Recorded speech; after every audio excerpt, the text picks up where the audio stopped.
يا أيها الذين آمنوا قوا أنفسكم وأهليكم نارا وقودها الناس والحجارة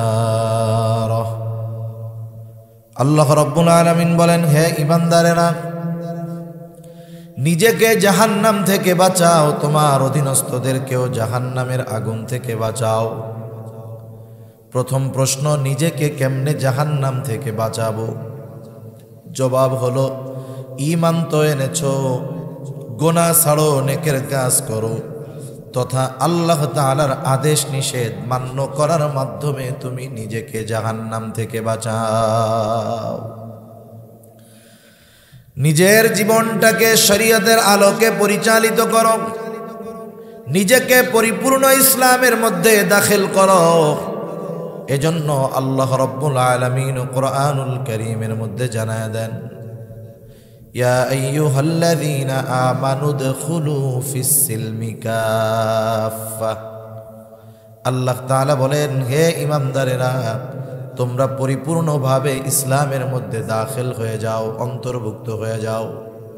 তার মানে তোমার গোটা জীবনের সব ক্ষেত্রে তুমি ইসলামকে প্রাধান্য দাও। আর ইসলাম হলো এমন এক জীবন ব্যবস্থা, এমন এক দিন যেখানে মানব জীবনের এমন কোনো দিক নাই যেই জায়গায় ইসলামের দিক নির্দেশনা নাই। কেউ যদি মনে করে জীবনের প্রত্যেকটা ক্ষেত্রে ইসলামের অনুশাসন মেনে চলার সুযোগ নাই, তার মানে এই চিন্তার দ্বারা, এই কথার দ্বারা সে ইসলামকে অপূর্ণাঙ্গ মনে করল।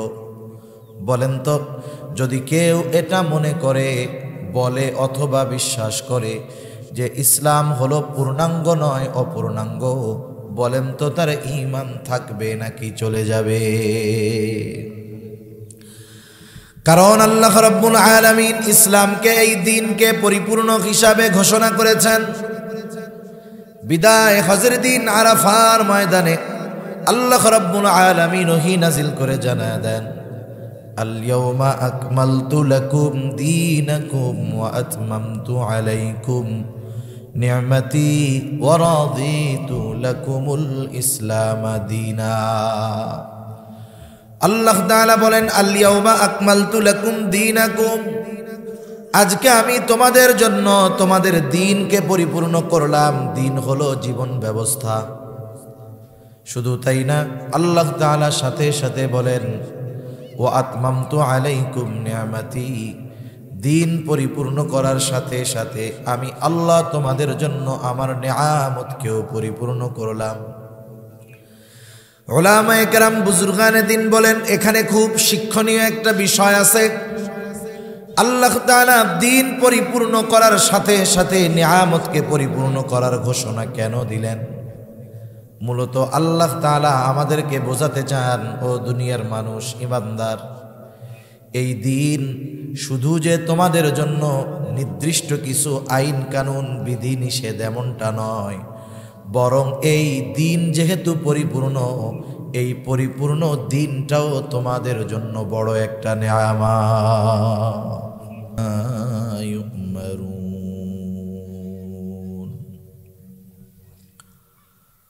وقال تعالى المال والبنون زينة الحياة الدنيا وقال تعالى إنما أموالكم وأولادكم فتنة وقال رسول الله صلى الله عليه وسلم كلكم راعين وكلكم مسؤولون عن رعيته وقال رسول الله صلى الله عليه وسلم طلب العلم فريضة على كل مسلم أو كما قال النبي صلى الله عليه وسلم صدق الله العلي العظيم وصدق رسوله النبي الكريم ونحن على ذلك من الشاهدين والشاكرين والحمد لله رب العالمين. سبحانك لا علم لنا إلا ما علمتنا إنك أنت العليم الحكيم. اللهم صل على محمد وعلى آل محمد كما صليت على إبراهيم وعلى آل إبراهيم إنك حميد مجيد.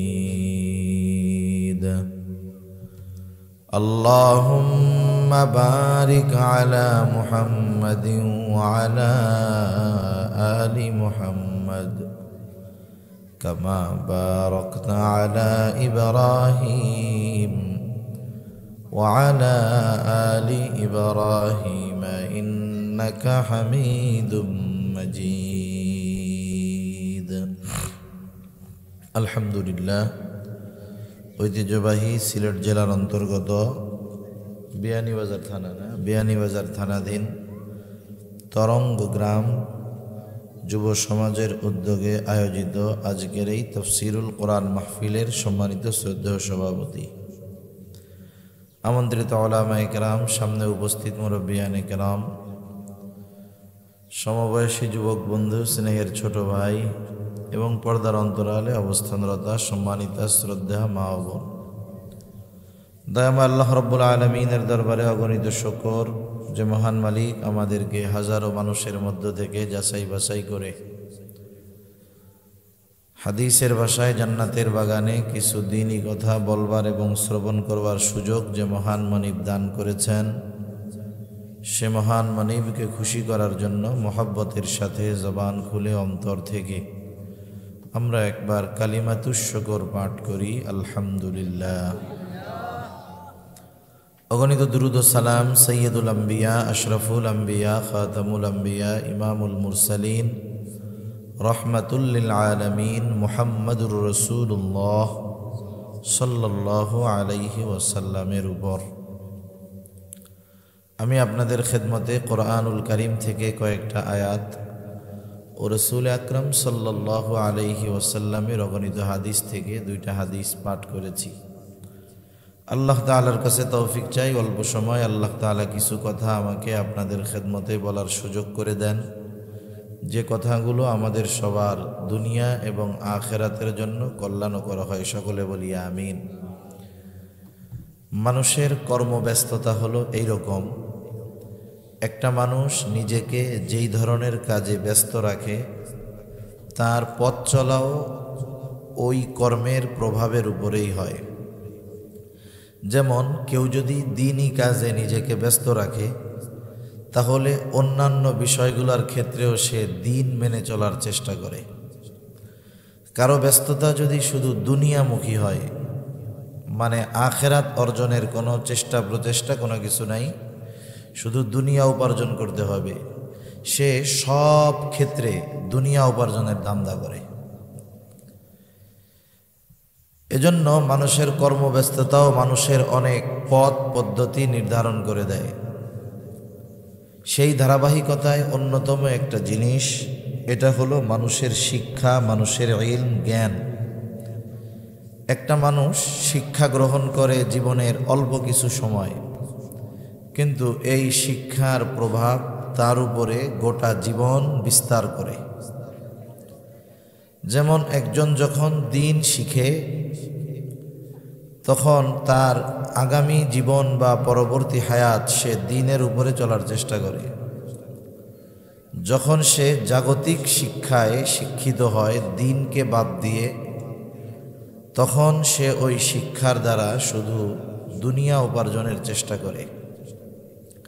আমি যে কথাটা বোঝানোর জন্য এই দুইটা মিসাল দিলাম, মূলত হলো একটা মানুষের শিক্ষা তার ভবিষ্যৎ কেমন হবে এই বিষয়টাকে মোটামুটি নির্ধারণ করে দেয়। আপনারা জেনে থাকবেন আমাদের দেশে চলতি বছর সহ গত বছরেও যখন নতুন পাঠ্যপুস্তক দেওয়া হলো, আপনাদের অনেকের আত্মীয় স্বজন তো প্রাইমারি স্কুল হাই স্কুলে পড়ে নাকি, সে কথা বলার আগে আর একটা কথা বলার দরকার। আসলে শিক্ষার উদ্দেশ্যটা কি? শিক্ষার মূল উদ্দেশ্য উপার্জন করা, ভালো চাকরি পাওয়া, মূল কিন্তু এটা ছিল না। আমরা যখন শিক্ষার মূল উদ্দেশ্য থেকে বের হয়ে গিয়েছি, শিক্ষার মূল উদ্দেশ্যটা যখন আমাদের অজানা হয়ে গেছে অথবা উদ্দেশ্যটা মূল উদ্দেশ্যের বাইরে চলে গেছে, তখন স্টুডেন্ট যারা ছাত্র ছাত্রী এরা লেখাপড়া করার পরেও আদবওয়ালা হয় না, ভদ্র হয় না, বরং দিন যায় আরো বেয়াদব হয়। স্বাভাবিক উচিত কি ছিল? যে যত উচ্চ শিক্ষিত হবে সে তত মার্জিত, ভদ্র, বিনয়ী হবে। কিন্তু আমাদের দেশে জাগতিক লাইনের শিক্ষায় যে যত উপরে যায় সে তত বড় বেয়াদব হয়। উচ্চ শিক্ষা গ্রহণ করে উচ্চ বেয়াদব হয়। শিক্ষার মূল উদ্দেশ্যটা ছিল একটা মানুষ শিক্ষা অর্জনের মাধ্যমে সে একজন ভালো মানুষে পরিণত হবে। শিক্ষার মূল উদ্দেশ্য কখনো উপার্জন নয়, ভালো চাকরি নয়। কিন্তু এখনকার জামানার দিকে যদি আপনি নজর দেন, যে জাগতিক যেই শিক্ষা কেন অর্জন করে? কারণ প্রত্যেকটা শিক্ষার্থী চায় যে আমি এই শিক্ষার মাধ্যমে দুনিয়ার লাইনের বড় কিছু হব। এই জন্য শিক্ষা থেকে মূল বিষয় গ্রহণ করার আগ্রহ কারো নাই। সকলে চায় আমার রেজাল্ট ভালো হবে, ভালো ভার্সিটিতে চান্স পাবো, ওখান থেকে বিসিএস ক্যাডার হব, বড় সরকারি চাকরি পাবো, বেতন যা পাই আর পাই, আউট ইনকাম যা হবে তা দিয়ে ইংল্যান্ডে, কানাডায়, বেগমপাড়ায় 10-15টা বাড়ি বানায় ফেলতে পারবে। এখন বলেন, এই উদ্দেশ্য নিয়ে কেউ যদি লেখাপড়া শুরু করে, ও কি কোনোদিন সুনাগরিকে পরিণত হবে? যেই শিক্ষার উদ্দেশ্য এইটা, সেই শিক্ষা গ্রহণ করলে মানুষ যেমন পরিপূর্ণ হবে না, জাতিও তেমন পূর্ণতা লাভ করতে পারবে না। আমরা একটা প্রবাদ আগে পড়ছি ছোটবেলায় স্কুলে, ভুলও হইতে পারে, education is the backbone of nation. শিক্ষা হলো জাতির মেরুদণ্ড। অথচ দেখা যাচ্ছে শিক্ষা গ্রহণ করে জাতির মেরুদণ্ড সোজা করার কথা। মানে একটা জাতিকে শিক্ষিত মানুষরা গোটা দুনিয়ার সামনে রিপ্রেজেন্ট করবে যে আমাদের দেশ নীতি নৈতিকতার দেশ, আমাদের দেশের মধ্যে কোনো দুর্নীতি নাই, আমাদের দেশ একেবারে সব দিক দিয়ে ভালো, কোনো সমস্যা নাই। কিন্তু দেখা যাচ্ছে যারা এই দেশে উচ্চ শিক্ষায় শিক্ষিত হচ্ছে, এই দেশের প্রত্যেকটা ক্ষেত্রে মেরুদণ্ড তারাই বাঁধতেছে। আপনার অর্থনৈতিক মেরুদণ্ড, আমাদের দেশের অর্থনৈতিক মেরুদণ্ড শেষ, এটা যারা বুঝে তাদের অত বলা লাগে না। আচ্ছা বলেন তো, অর্থনীতি তো এদেশের মোটামুটি শেষ। এখন এই অর্থনৈতিক মেরুদণ্ড ভেঙে ফেলার পেছনে হুজুররা দায়ী, মাদ্রাসার শিক্ষক দায়ী। আপনি এদেশের কয়জন আলেমকে পাবেন যে তার দেশের বাইরে কোনো প্রপার্টি আছে, কোনো সম্পদ আছে, বাড়ি আছে? আমার মনে হয় একজন কেউ পাবেন না। কিন্তু কয়েকদিন আগে বাংলাদেশেরই একজন, গত টার্মে উনি মনে হয় ভূমিমন্ত্রী ছিলেন, ওনার ব্যাপারে খবরে আসলো শুধুমাত্র ইংল্যান্ডেই নাকি 260টা বাড়ি আছে ওনার। এই সম্পদগুলো উনি এদেশ থেকে নিয়ে ওই দেশে পাঠিয়েছেন। এই যে প্রপার্টি সম্পদ উনি পাঠালেন, দেশের অর্থটা বিদেশে পাচার করলেন। উনি কিন্তু বড় শিক্ষিত মানুষ, বিসিএস ক্যাডারও মনে হয়। তা এই যে যারা এই কাজগুলো করতেছে, শিক্ষার মাধ্যমে দেশের অর্থনীতির মেরুদণ্ড ভাঙতেছে। সাথে সাথে অর্থের চাইতে বড় সম্পদ তো ক্যারেক্টার। ইংরেজির আরেকটা প্রবাদ আছে যে money is lost, nothing is lost, health is lost, something is lost, but character is lost, everything is lost. অর্থনৈতিক মেরুদণ্ড যদি ভেঙে যায়, এটাকে মানুষ পরিশ্রম কষ্টের মাধ্যমে একসময় দাঁড়া করতে পারে। অনেক মুরব্বী আছেন, মুক্তিযুদ্ধ হয়তো দেখছেন। এই মুক্তিযুদ্ধের সময় আমাদের দেশের কত ক্ষয়ক্ষতি হয়েছে। এর আগে ব্রিটিশ শাসনামলের কথা যারা জানেন, 200 বছর ব্রিটিশরা আমাদের এই উপমহাদেশ শাসন করছে। এই 200 বছর তারা আমাদের কিছু দেয় নাই, এরা কিন্তু সব নিছে। অনেকে বলতে পারেন, হুজুর অনেক জায়গায় তো ব্রিটিশ যেই জিনিসগুলো আছে, অনেক রেল লাইন, রেলপথ, ব্রিজ, স্থাপনা, এগুলা যে আছে এগুলো তো আমাদের জন্য করছে। না না, ব্রিটিশরা এদেশে রেল লাইন, ব্রিজ, সেতু এগুলা করছে কারণ হলো তৎকালীন সময়ে তারা সম্পদগুলো দেশে পাঠাতো বোম্বে থেকে। এখন বাংলাদেশ থেকে বা এই জায়গা থেকে ট্রাকে ট্রাকে সেই বোম্বে নেওয়া তো কঠিন। এই জন্য বড় শক্তপোক্ত ব্রিজ আর রেল লাইন করছে, এদেশের সম্পদগুলো যেন ইংল্যান্ডে নিতে তাদের সহজ হয়। এই জন্য এখন আমাদের অর্থনৈতিক মেরুদণ্ড অনেক আগের থেকে ভেঙে দেওয়ার পরেও এটা পড়ে গেছে, আবার দাঁড়িয়ে গেছে, পড়ে গেছে, আবার দাঁড়িয়ে গেছে। কিন্তু আফসোস লাগে, জাগতিক শিক্ষায় শিক্ষিত মানুষগুলো শুধু আমাদের অর্থনৈতিক মেরুদণ্ড নয়, আমাদের এই প্রজন্ম আগামী প্রজন্মের চারিত্রিক মেরুদণ্ডকেও তারা ভেঙে দিচ্ছে। এমন শিক্ষা ব্যবস্থার প্রণয়ন তারা করতেছে যার দ্বারা আগামী প্রজন্ম জানোয়ারের চাইতে বেশি খারাপ হয়ে যাবে। যেই শিক্ষা গ্রহণ করার দ্বারা দ্বীনি ইলম, দ্বীনের উপরে চলা তো বহুদূর, বরং দ্বীন থেকে বহুত দূরে তারা চলে যাবে। এজন্য আগামী প্রজন্মকে রক্ষা করার জন্য প্রত্যেকটা সচেতন অভিভাবককে এখন থেকেই আগামীর টার্গেট নির্ধারণ করার দরকার। একটা জিনিস আমাদের মনে রাখতে হবে, এদেশে 17 কোটি মানুষ, বেশি হবে কম হবে না। সরকারি চাকরি করে কয় লক্ষ? সর্বোচ্চ হায়েস্ট সবাই মিলিয়ে 20 লাখ হইতে পারে সর্বোচ্চ, এটা কম হবে আরও হয়তো। ওই ফার্স্ট ক্লাস থেকে একেবারে 4 ক্লাস পর্যন্ত যা আছে সব মিলিয়ে 20 লাখ হবে হয়তো, সামথিং বা কমও হতে পারে, ডিফেন্স, সেনাবাহিনী, নৌবাহিনী, পুলিশ সব ধরে। তার মানে এদেশের বিশাল একটা অংশ সরকারি চাকরি করে না। এজন্য আমরা একটা বিষয়ে প্রতিজ্ঞাবদ্ধ হব, আমরা আমাদের আগামী প্রজন্মকে লেখাপড়া শেখাবো মানুষের মতো মানুষ হওয়ার জন্য, আর উপার্জনের জন্য তাদেরকে কর্মঠ করে তুলব। উপার্জনের জন্য কাজ শেখাবো, আর মানুষ হওয়ার জন্য তাদেরকে আমরা শিক্ষা গ্রহণ করাবো। এখন প্রশ্ন হলো, শিক্ষার মূল উদ্দেশ্য হলো সুনাগরিক হওয়া, ভালো মানুষ হওয়া, নৈতিক চরিত্র সম্পন্ন হওয়া। এখন আমাকে অ্যানালাইসিস করতে হবে কোন শিক্ষার দ্বারা শিক্ষার মূল উদ্দেশ্য আমার অর্জিত হবে।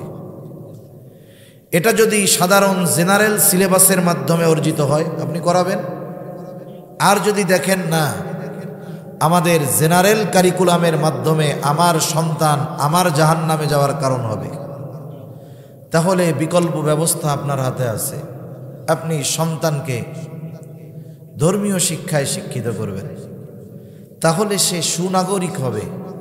হয়তো জাগতিক বড় চাকরি তা সে পাবে না, কিন্তু আশা করা যায় নীতি নৈতিকতা সম্পন্ন মানুষ হওয়ার কারণে আল্লাহ সুবহানাহু ওয়া তাআলা এ দুনিয়ায় তাকে রিজিকের অভাবে ইনশাআল্লাহ ফলাবে না।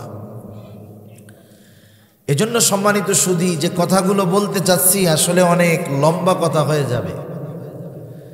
আমি যেই আয়াতগুলো আপনাদের খেদমতে তিলাওয়াত করেছি, প্রথমত যেই আয়াতটা আমি তিলাওয়াত করেছি, আল্লাহ তাআলা সূরা তাহরিমের মধ্যে বলেন, ইয়া আইয়ুহাল্লাযীনা আমানু কু আনফুসাকুম ওয়া আহলিকুম নারা ওয়াকুদুহান নাসু ওয়াল হিজারা।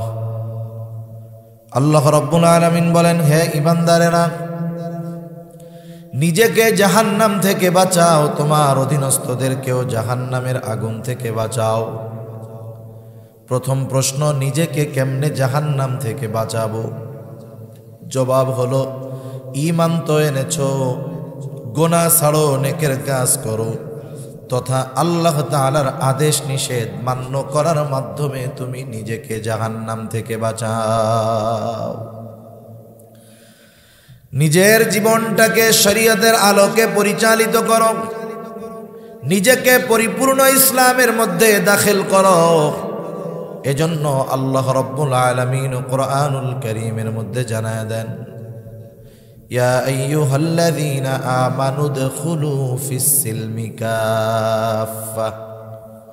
আল্লাহ তাআলা বলেন, হে ঈমানদারেরা, তোমরা পরিপূর্ণভাবে ইসলামের মধ্যে দাখিল হয়ে যাও, অন্তর্ভুক্ত হয়ে যাও। তার মানে তোমার গোটা জীবনের সব ক্ষেত্রে তুমি ইসলামকে প্রাধান্য দাও। আর ইসলাম হলো এমন এক জীবন ব্যবস্থা, এমন এক দিন যেখানে মানব জীবনের এমন কোনো দিক নাই যেই জায়গায় ইসলামের দিক নির্দেশনা নাই। কেউ যদি মনে করে জীবনের প্রত্যেকটা ক্ষেত্রে ইসলামের অনুশাসন মেনে চলার সুযোগ নাই, তার মানে এই চিন্তার দ্বারা, এই কথার দ্বারা সে ইসলামকে অপূর্ণাঙ্গ মনে করল। বলেন তো, যদি কেউ এটা মনে করে, বলে অথবা বিশ্বাস করে যে ইসলাম হলো পূর্ণাঙ্গ নয়, অপূর্ণাঙ্গ, বলেন তো তার ঈমান থাকবে নাকি চলে যাবে? কারণ আল্লাহ রাব্বুল আলামিন ইসলামকে, এই দ্বীনকে পরিপূর্ণ হিসাবে ঘোষণা করেছেন। বিদায় হজের দিন আরাফার ময়দানে আল্লাহ রাব্বুল আলামিন ওহী নাজিল করে জানায় দেন, আল ইয়াউমা আকমালতু লাকুম দীনাকুম ওয়া আতমামতু আলাইকুম নি'মাতি ওয়া রাদিতু লাকুমুল ইসলাম দীনা। আল্লাহ তাআলা বলেন, আল ইয়াউমা আকমালতু লাকুম দীনাকুম, আজকে আমি তোমাদের জন্য তোমাদের দ্বীনকে পরিপূর্ণ করলাম। দ্বীন হলো জীবন ব্যবস্থা। শুধু তাই না, আল্লাহ তাআলা সাথে সাথে বলেন, ওয়া আতমামতু আলাইকুম নি'মাতি, দ্বীন পরিপূর্ণ করার সাথে সাথে আমি আল্লাহ তোমাদের জন্য আমার নিয়ামতকেও পরিপূর্ণ করলাম। উলামায়ে কেরাম, বুজুর্গানে দ্বীন বলেন, এখানে খুব শিক্ষণীয় একটা বিষয় আছে। আল্লাহ তাআলা দ্বীন পরিপূর্ণ করার সাথে সাথে নিয়ামতকে পরিপূর্ণ করার ঘোষণা কেন দিলেন? মূলত আল্লাহ তাআলা আমাদেরকে বোঝাতে চান, ও দুনিয়ার মানুষ, ঈমানদার, এই দ্বীন শুধু যে তোমাদের জন্য নির্দিষ্ট কিছু আইন কানুন বিধি নিষেধ এমনটা নয়, বরং এই দ্বীন যেহেতু পরিপূর্ণ, এই পরিপূর্ণ দ্বীনটাও তোমাদের জন্য বড় একটা নিয়ামত। মানুষ যদি অজানা গন্তব্যের দিকে ছুটে চলে, মনে করেন যেই নৌকা, সমুদ্রের মধ্যে নৌকা চলতেছে, হাল নাই পালও নাই, হালও নাই পালও নাই, নিয়ন্ত্রণের কেউ নাই। আমরা ছোটবেলায় একটা কম্পোজিশন পড়েছি ইংরেজিতে, এম ইন লাইফ, এর মধ্যে এরকম লেখা ছিল, গন্তব্যহীন বা উদ্দেশ্যহীন জীবন হলো ওই নৌকার মতো, যেই নৌকার কোনো গন্তব্য নাই, হাল নাই পাল নাই। ও বাতাস আসলে একদিক যায়, স্রোত আসলে আর এক দিকে যায়, ও নির্দিষ্ট গন্তব্যে কখনো পৌঁছাইতে পারে না। ইসলাম হলো আমাদের জন্য নেয়ামত। কেন? এ দুনিয়ায় গন্তব্যহীন পথে যখন আমি ছুটে চলব, আমার কোথায় গন্তব্য আমি না জানলেও ইসলাম আমাকে আমার গন্তব্য কোথায় সেটা জানায় দিবে, এবং ওই গন্তব্যে কিভাবে, কোন পদ্ধতিতে আমাকে পৌঁছাতে হবে সেটাও ইসলাম আমাকে জানায় দিবে। এজন্য এই দুনিয়ার জন্য, দ্বীনের উপরে চলার ক্ষেত্রে, হায়াত অতিবাহিত করার ক্ষেত্রে কি করতে হবে না করতে হবে, সব ধরনের দিক নির্দেশনা ইসলাম আমাকে দিয়েছে, আদেশ নিষেধ ইসলাম আমাকে জানিয়ে দিয়েছে। এটা আমার জন্য শুধু আইন কানুন এমনটা নয়, বরং এই ইসলাম জীবন পথে পরিচালনার ক্ষেত্রে এটা আমার আপনার জন্য নেয়ামত। ঠিক কিনা বলেন? সেজন্য আল্লাহ রাব্বুল আলামিন দ্বীনকে নেয়ামত হিসাবে অভিহিত করেছেন। দ্বীন পরিপূর্ণতার মাধ্যমে নেয়ামতের পরিপূর্ণতার ঘোষণাও আল্লাহ তাআলা দিয়েছেন। শুধু তাই না, এবং এই দ্বীন ইসলামকে আমাদের জন্যই আল্লাহ তাআলা মনোনীত করেছেন। এর পরপরই আল্লাহ তাআলা বলেন ওয়ারাদিতু লাকুমুল ইসলাম দীনা, এবং আমি তোমাদের জন্য ইসলামকেই দিন হিসাবে মনোনীত করলাম। ইসলামবিহীন জীবন ব্যবস্থা কোনো দিন সফলতা আনতে পারবে না, ব্যক্তি জীবনেও নয়, রাষ্ট্রীয় জীবনেও নয়। রাষ্ট্রীয় পরিবর্তন আমার আপনার মতো মানুষের জন্য অসম্ভব, কিন্তু নিজেকে পরিবর্তনের ক্ষেত্রে তো এটা অসম্ভবের কোনো কিছু নেই। এজন্য আমি নিজের জীবনে আগে ইসলামকে পরিপূর্ণভাবে প্রতিষ্ঠা করব। ইসলামী যত আইন অনুশাসন আছে আমি যদি নিজে মেনে চলতে চাই, আমাকে বাধা দেওয়ার কেউ নাই। আমি যদি হারাম না খাই, কেউ আমাকে জোর করে হারাম খাওয়াইতে পারবে? আমি যদি পর্দায় চলি, পর্দা করি, কেউ আমাকে বেপর্দা করতে পারবে না।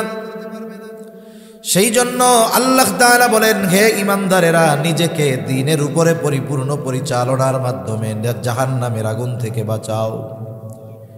সাথে সাথে ওয়া আহলিকুম নারা, তোমার অধীনস্থ যারা আছে এদেরকেও দ্বীনের উপরে পরিচালনা করার মাধ্যমে জাহান্নামের আগুন থেকে তুমি বাঁচাও।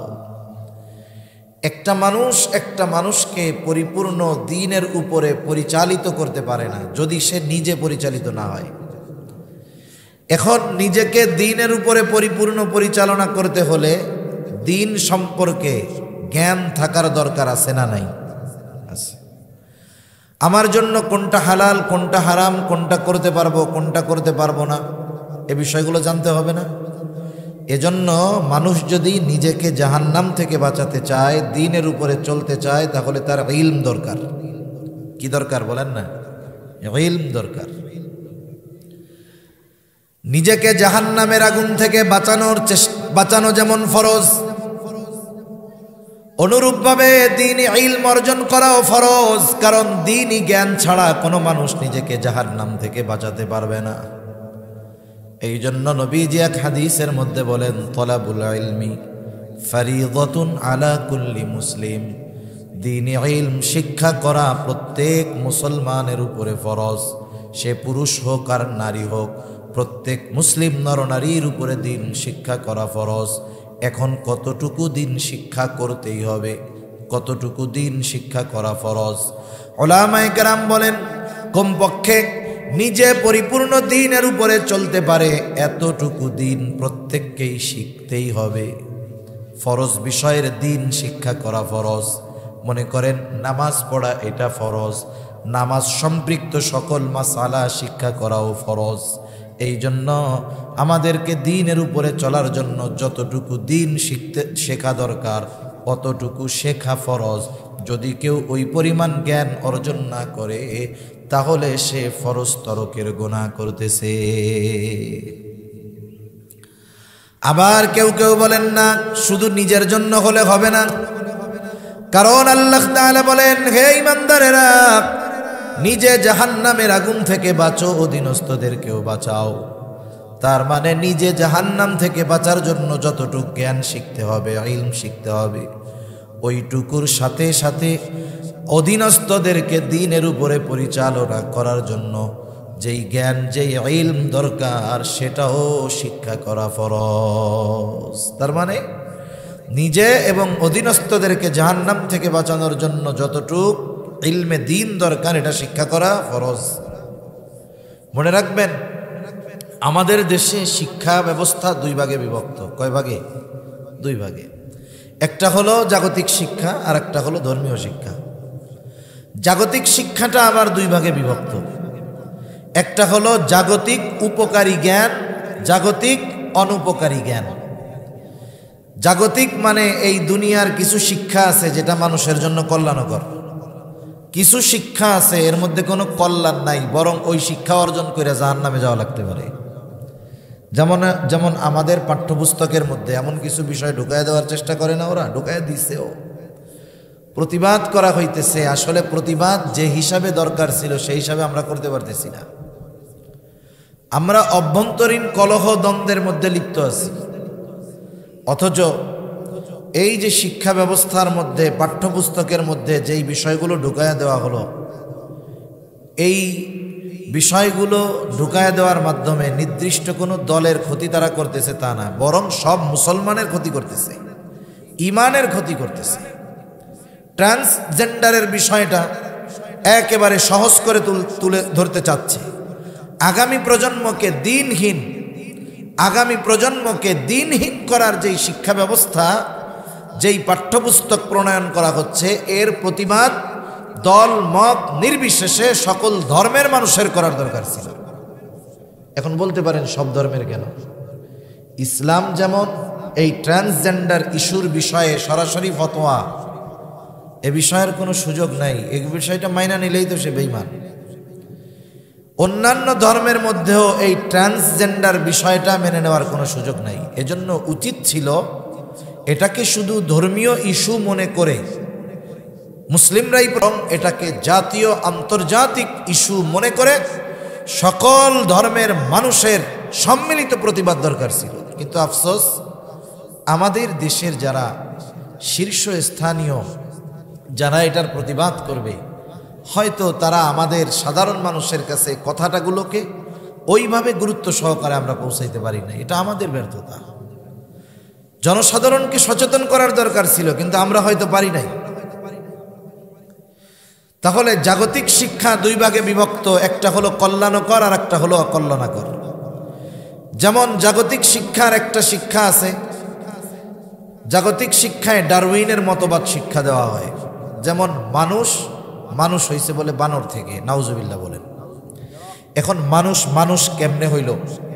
আল্লাহ তাআলা কোরআনুল কারীম এবং রাসূলুল্লাহ সাল্লাল্লাহু আলাইহি ওয়াসাল্লাম হাদিসের মধ্যে ব্যাখ্যা সহকারে সুস্পষ্টভাবে মানুষ কোথার থেকে কিভাবে সৃষ্টি হয়েছে একেবারে সুস্পষ্টভাবে কোরআন এবং হাদিসের মধ্যে স্পষ্ট বর্ণনা আছে। এখন কেউ যদি বলে মানুষ আস্তে আস্তে বিবর্তনের মাধ্যমে বানরের থেকে পরিবর্তন হইতে হইতে মানুষ হয়েছে, তাহলে কোরআনের 100 আয়াতের কাছাকাছি মনে হয় হবে অবিশ্বাস করা হবে। এখন বলেন তো, এই বিবর্তনবাদ আমার আপনার কোনো সন্তান, ভাই, বোন এরা যদি বিশ্বাস করে নেয়, ইমান থাকবে নাকি যাবে?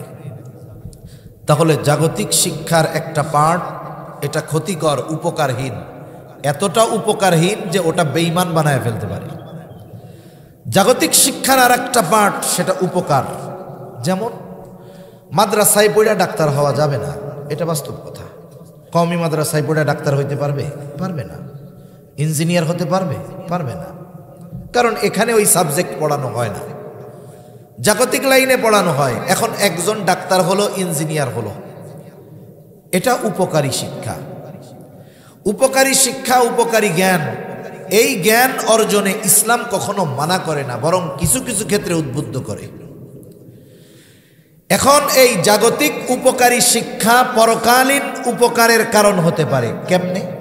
মনে করেন একজন ডাক্তার হয়েছে, আমাদের দেশে ডাক্তার হইলে এটা তো সোনার হরিণ, কোনো মতে চেম্বার একটা দিতে পারলে হইছে। সুস্থ মানুষও যদি তার কাছে যায়, 1500-2000 টাকা ভিজিট নেওয়ার পরে কোনো রোগ নাই, ও দেখাই বুঝছে যে কোনো রোগ এই লোকের নাই, এরপরেও 30,000 টাকার টেস্ট দিয়া দিবে, বলবে এই টেস্টগুলো করে আপনি আমাকে 15 দিন পরে দেখাবেন। এখন 30,000 টাকার টেস্ট আবার বলে দেয়, শোনেন ওই ডায়াগনস্টিক সেন্টারেই কিন্তু করবেন। এখন আপনি তো বাধ্য, আপনাকে এমন ভয়ভীতি দেখাবে, আপনি ভয়ে টেস্টই করে ফেলবেন। আপনি 30,000 টাকার টেস্ট করলেন, কোনো রোগ আপনার নাই, এটা ডাক্তারও জানে। কেন দিল? কারণ ওইখান থেকে প্রায় 50% তার কমিশন আছে। আপনারা আবার কি দেখাবে জানেন? দেশের সিস্টেম হলো এরকম, এই কয়েকদিন আগে চাউলের দাম বাড়ছে জানেন আপনারা, আবার দাম যে কমছে এটা জানেন, কিন্তু দেশের নিয়ম কি? 15 টাকা বাড়ায়া 5 টাকা কমাবে, উদ্দেশ্য কিন্তু 10 টাকাই বাড়াবে, কিন্তু সিস্টেমটা কি? বাড়ানোর ঘোষণা দিবে 15 টাকা, আর গভর্নমেন্ট তৎপর হয়ে উঠবে, এগুলো করা যাবে না, এই কমাও। কমাইবে কত? 5 টাকা। এটাই ওদের সাথে কন্ডিশন ছিল যে আমরা এরকম করব, আপনারা এরকম করবেন। তাইলে সাপও ভাঙলো না, সাপও মরলো, লাঠিও ভাঙলো না। এটা একটা পলিসি।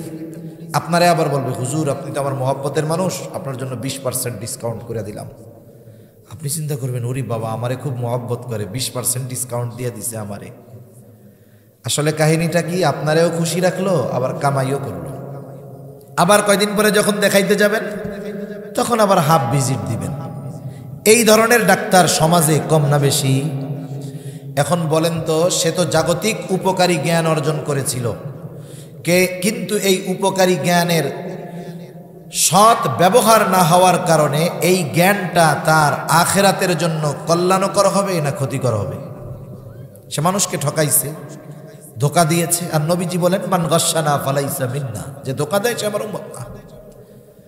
আর একজন ডাক্তার হয়েছে ঠিক, কিন্তু মানুষ ওই ডাক্তারের মতো সে ডাকাত না। সে গরিব মানুষ গেলে লিখে দেয় যে এখানে তার জন্য ভিজিট ফ্রি, কোনো টাকা দেওয়া লাগবে না, বেহুদা কোনো টেস্ট দেয় না। আবার গ্রাম থেকে শহরে সে থাকে, মাসে 2-1 বার গ্রামের মানুষকে খেদমতে খালকের নিয়তে, মানুষের খেদমতের নিয়তে গ্রামে আসে, প্রাথমিক কিছু ওষুধ নিয়ে আসে। মানুষ তার কাছে আসে, ওই সপ্তাহে বা মাসে 1 দিন 2 দিন ফ্রি ট্রিটমেন্ট করে মানুষদের, করে আল্লাহর জন্য। এখন বলেন তো, তার এই উপকারী জ্ঞানটা তাকে দুনিয়াতে যেমন কল্যাণকর জিনিসের ব্যবস্থা করবে, আখিরাতেও তার জন্য এই কাজ নাজাতের কারণ হতে পারে কি পারে না? দুনিয়াবি উপকারী জ্ঞান তখনই কাজে লাগবে যখন ওই দুনিয়াবি উপকারী জ্ঞানের সাথে দ্বীনের সমন্বয় থাকবে। এই যে ব্যক্তিটা দ্বীন ঢুকায় দিছে কি, যে আমি মানুষের এই খেদমতটা করতেছি আল্লাহর জন্য, মানুষকে ঠকাবো না, আমি সুস্থতার সাথে আমি মানুষের জন্য একেবারে নিবেদিত প্রাণ হব, আমার তো আল্লাহ তাআলা দিচ্ছে কিছু উপকার তাদের জন্য করব। এতে কি হলো? দুনিয়াও অর্জন হলো, এর সাথে দ্বীনকে একটু মিশায়া দেওয়ার কারণে এটা তার আখিরাতের জন্য কল্যাণকর হয়ে গেল। এবার আসেন ধর্মীয় শিক্ষা। ধর্মীয় শিক্ষাটাও 2 ভাগে বিভক্ত। একটা হলো যেই ধর্মীয় জ্ঞান অর্জন করা ফরজ, আর একটা হলো যেই ধর্মীয় জ্ঞান অর্জন করা ফরজে কিফায়া। যেই জ্ঞানটা ফরজ, ওই ফরজ পরিমাণ জ্ঞান প্রত্যেকটা মুসলমানের জন্য শিক্ষা করা ফরজ। একজন মুসলমানের জন্য সে যা করে করুক, কৃষক হোক, সিএনজি চালাক, দিনমজুর করুক, যা করে করুক, তার জন্য শিক্ষা করা কি ফরজ। আরেকটা হলো ফরজে কিফায়া, এটা সকলের জন্য ফরজ না। কিছু মানুষ যদি এই জ্ঞান অর্জন করে তাহলে তার ওই জ্ঞানের দ্বারা ওই সমস্ত মানুষগুলো উপকৃত হতে পারবে। যেমন জানাজার নামাজ, এক এলাকার কেউ যদি না পড়ে সবাই গুনাহগার হবে, কয়েকজন পড়লে সবার পক্ষ থেকে আদায় হয়ে যাবে। সব মানুষের মুফতি হওয়া জরুরি না, কিন্তু কিছু মানুষের মুফতি হওয়া জরুরি। কারণ যখন নতুন কোনো সমস্যা আসবে, সাধারণ মানুষ এর সমাধান যখন পাবে না, মুফতি সাহেব সমস্যার সমাধান করবে। এজন্য জরুরতে দিন যেটা, ফরজ পরিমাণ দিন যেটা, এটা আমাদের সকলের শিক্ষা করা ফরজ।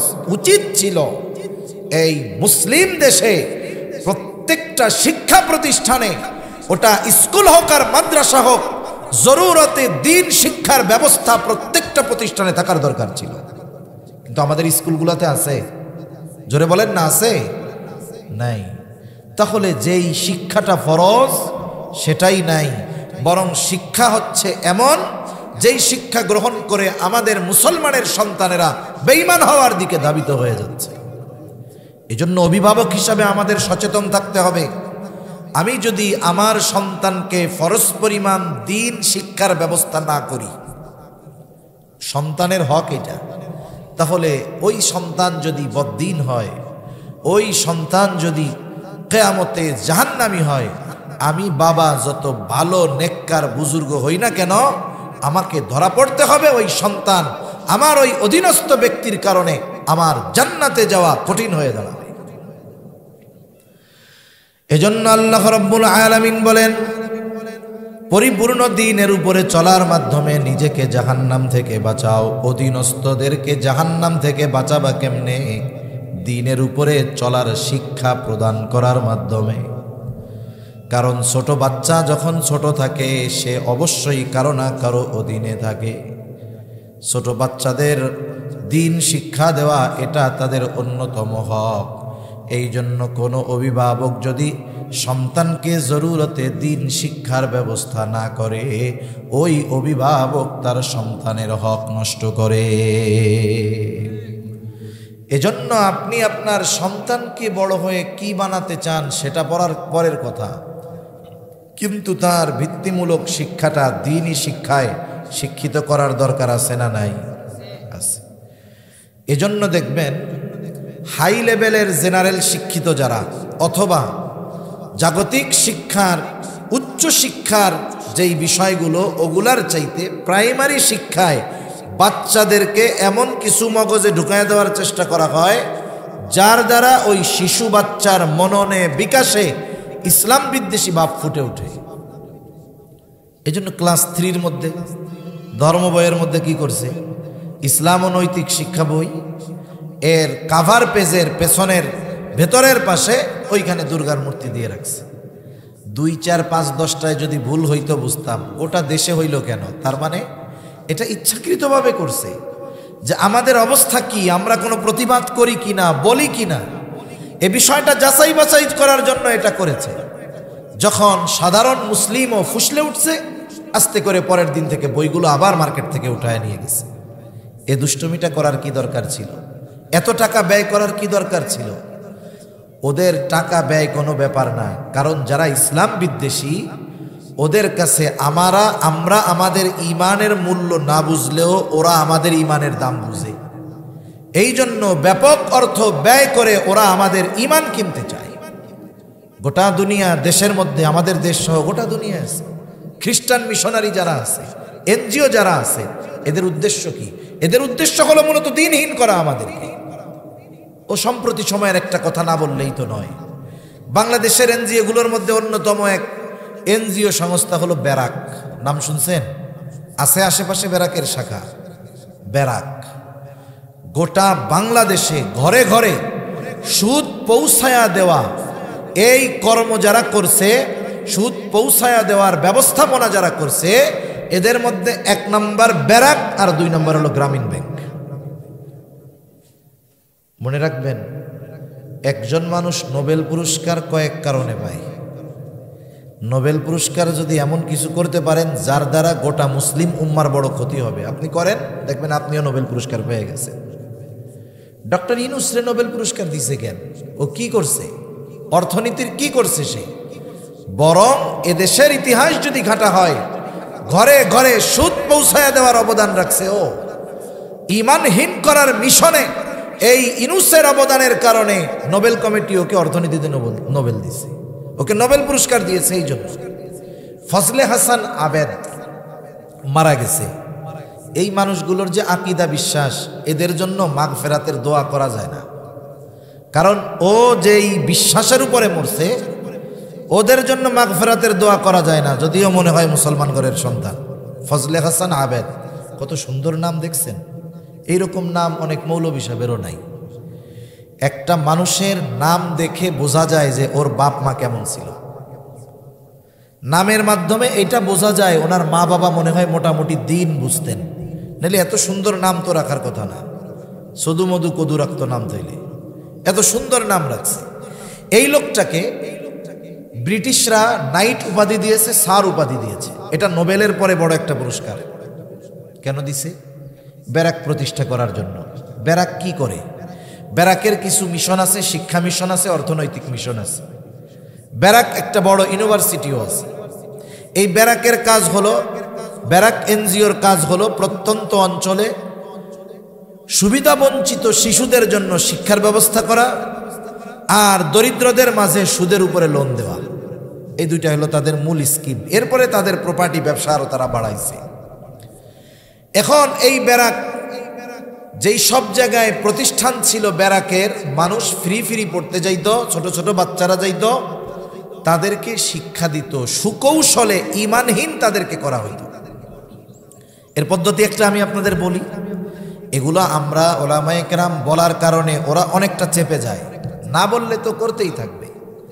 ছোট ছোট কোমলমতি শিশু বাচ্চারা আসে, ওদের প্রজেক্ট থাকে। বাচ্চারা আসলে ওদেরকে কিছু খাবার দাবার, চকলেট, পছন্দের যা তাই দেওয়া হয়। আপনি যদি একটা শিশু বাচ্চা 2 বছর বয়স, ওরে যদি একটা স্বর্ণের টুকরা না দেন এত বড়, আর যদি 1 টাকা দামের 5টা চকলেট দেন, বলেন তো কি নিবে? ওর চাহিদা ওই সময় এরকম। ওই ছোট বাচ্চারা আসতো, ব্যারাক প্রজেক্ট থেকে টাকা দেওয়া হতো যে তোমরা ওদের চকলেট টকলেট বিস্কিট কিনে দিবা।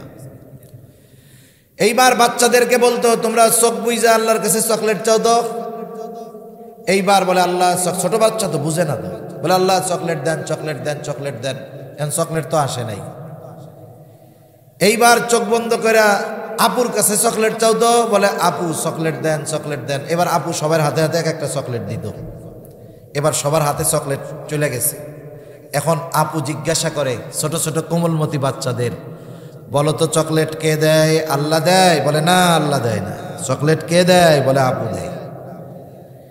এই যে কথাটা, এটা হয়তো আমাদের কাছে ছোট মনে হতে পারে, কিন্তু এই কথা তার মননে, মগজে, মস্তিষ্কে যখন বসে যাবে, তার মন থেকে এটা উঠে যাবে যে সব কিছু ও দেয়, সে দেয়, আল্লাহ কোনো কিছুই দেয় না। নাউজুবিল্লাহ বলেন। এই যে ব্যারাকের শিক্ষা প্রকল্পের একটা বিষয় শুধু আমি আপনাদের সামনে বললাম, ঈমানহীন করা উদ্দেশ্য এদের মূল। দ্বিতীয়, অর্থনৈতিকভাবে সমাজের রন্ধ্রে রন্ধ্রে এই ব্যারাক লোন দিয়ে দিয়ে একেবারে ঘরের মধ্যে পর্যন্ত সুদ পৌঁছায় দিছে। এনজিওরা সুদ দেয়, পুরুষদের দেয় না। সদস্য হওয়া লাগে নারী। গ্রামীণ ব্যাংকেও সদস্য হওয়া লাগতো নারী। যখন সাপ্তাহিক তাদের আলোচনা হইতো, ওই জায়গায় কোনো পুরুষ প্রেজেন্ট থাকতো না, সব নারী। আবার চেহারা ডাইকা ওই অফিসারের সামনে গেলে লোন হবে না, সব কিছু হবে না, চেহারাও দেখানো লাগতো। একটা ঘরে যদি বেপর্দা, বেহায়াপনা ঢুকায়া দেওয়া যায়, সাথে সাথে হারামকে ঢুকায়া দেওয়া যায়, বলেন তো ওই পরিবার থেকে নেক্সট জেনারেশন যারা আসবে, এরা তো এমনিই মোটামুটি দিনহীন হয়ে আসবে, ঠিক কিনা বলেন? কিন্তু আমরা বুঝি নাই। আমরা চিন্তা করছি আমাদের ক্ষুদ্র ঋণ দিয়ে আমাদেরকে অর্থনৈতিকভাবে স্বাবলম্বী হওয়ার সহযোগিতা তারা করতেছে। না না, এই টাকা ইনভেস্ট করে সুদের মতো জঘন্য হারামকে আমাদের ঘরে ঢুকিয়ে দিয়ে তারা আমাদের ঈমানটাকে কিনে নিয়ে যাচ্ছে, আমরা বুঝতেই পারতেছি না। এই ব্যারাক বড় ইউনিভার্সিটি ঢাকার মধ্যে আছে। এই কয়েকদিন আগে আধুনিক এই শিক্ষা ব্যবস্থা এবং পাঠ্যপুস্তক নিয়ে শিক্ষকদের সেমিনার হয়েছে একটা। এই সেমিনারে ব্যারাক ইউনিভার্সিটির একজন শিক্ষক বক্তব্য দিয়েছেন। তিনি তার বক্তব্যে বলেছেন যে আপনি বাজার থেকে একটা বই কিনবেন, সপ্তম শ্রেণীর সামাজিক বইটা আপনি কিনবেন, সমাজ বই, সামাজিক শিক্ষা। এর মধ্যে 2টা পৃষ্ঠা আছে যেখানে ট্রান্সজেন্ডারের ব্যাপারে উদ্বুদ্ধ করা হইতেছে। আপনারা সবাই ট্রান্সজেন্ডার বোঝেন কি বোঝেন না আমি বুঝতেছি না। আমাদের দেশে আমরা তৃতীয় লিঙ্গ হিজড়া বলি, হিজড়া আছে না? একটা হলো হিজড়া, এটা সৃষ্টিগতভাবেই হয়েছে, এর বিষয়টা ভিন্ন। কিন্তু ট্রান্সজেন্ডার কারা? ট্রান্সজেন্ডার হলো ও নিজে ছিল পুরুষ, বিভিন্ন অস্ত্রোপচার অপারেশনের মাধ্যমে নিজের গঠনকে নারীতে রূপান্তর করে সে, এরপরে সে নিজের নারী দাবি করে। আসলে ট্রান্সজেন্ডারের মাধ্যমে একটা মানুষ পুরুষ থেকে নারী হতে পারে না, কিছু গঠন অপারেশনের মাধ্যমে পরিবর্তন করে, কিন্তু হাকিকতে সে পুরুষই থেকে যায়। এখন মনে করেন ট্রান্সজেন্ডার কারা হইতে পারবে? এটারে আরো সহজ করতেছে ওরা। কয়েকজন পুরুষ, ও যদি মনে মনে ভাবে যে আমি নারী, তাইলে ও নারী বলে গণ্য হবে। নাউজুবিল্লাহ। আমার তো মাঝে মধ্যে মনে হয় আমি বাংলাদেশের প্রেসিডেন্ট, আমি কি হইতে পারবো? আমার তো মনে মনে চায় যে আমি বাংলাদেশের প্রধানমন্ত্রী হইতে পারবো? তাহলে এই বিষয়টা তো সহজ বিষয় যে একটা মানুষ পুরুষ হওয়ার পরে সে যদি নিজেকে মনে মনে নারী ভাবে, তাইলে এই লোকটা যে অসুস্থ এটা বুঝতে কোনো কিছু বাকি আছে? তাহলে 1 নাম্বার, এই ট্রান্সজেন্ডারের চিন্তা ভাবনা এটা একটা বড় ধরনের মানসিক রোগ, এবং যারা এই রোগ আক্রান্ত এরা বিকারগ্রস্ত। বরং উচিত ছিল এই ধরনের চিন্তাধারা যাদের মধ্যে, তাদেরকে রাষ্ট্রীয় পৃষ্ঠপোষকতায় চিকিৎসার ব্যবস্থা করা। এইটা না কইরা বরং তাদের এই দাবিকে আরো উস্কায়া দেওয়া হচ্ছে, বৈধতা দেওয়ার অপচেষ্টা করা হচ্ছে।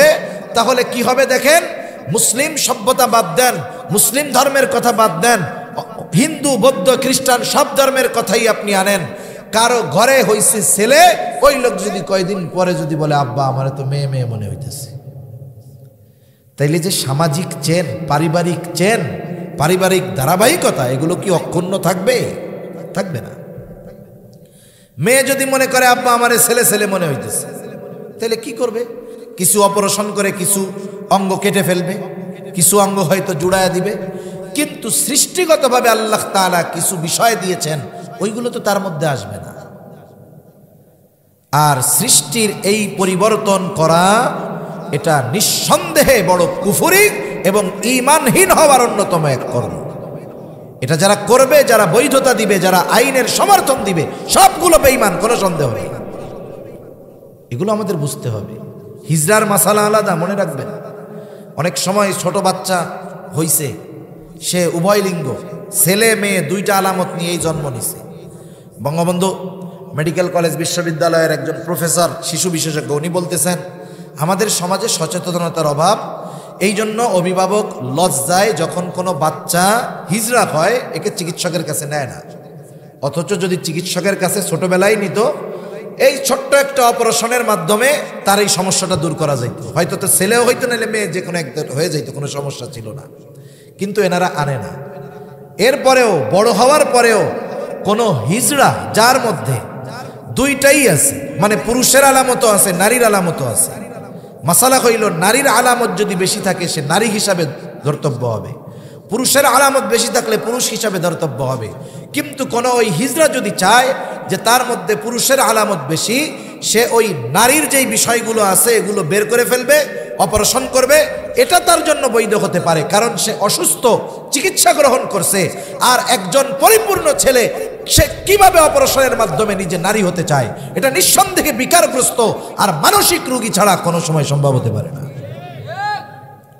এই বিষয়গুলো আমাদের বুঝতে হবে। এই শিক্ষাগুলো আমাদের হাই স্কুল, কলেজে, প্রাইমারি শিক্ষায় আমাদের বাচ্চাদেরকে শিক্ষা দেওয়ার প্রচেষ্টা চলতেছে। ও যখন একটা জিনিস বারবার বারবার বারবার বারবার পড়বে, ও এই খারাপ জটিল বিষয়টাকে সিম্পল মনে করবে।